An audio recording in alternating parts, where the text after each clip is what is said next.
വെക്കുക. ബഹുഭാരിത്വം.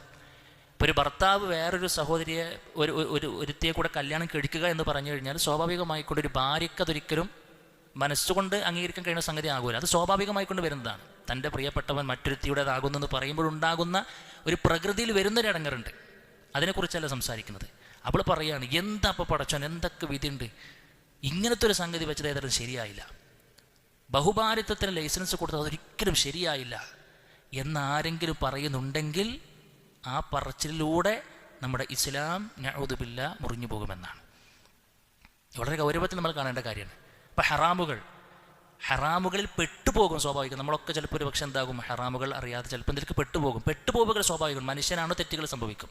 ഒരുത്തം പറയാണ്, എന്തിനാ ഇപ്പോൾ പടച്ചോൻ ആ കള്ളുകൂടി ഹറാമാക്കിയത്, എന്തിനാണ് പടച്ചോനിപ്പോൾ ആ ഒരു വ്യഭിചാരം അത് പിന്നെ ഹറാമാക്കിയത്, അതിൻ്റെ ഹലാലായി കിട്ടിക്കണമെങ്കിൽ എന്ത് രസേനി എന്നൊരാൾ പറഞ്ഞിട്ടുണ്ടെങ്കിലോ നഊദു ബില്ലാഹ്, അത് കുഫ്ർ സംഭവിക്കുന്ന വർത്തമാനമാണ്.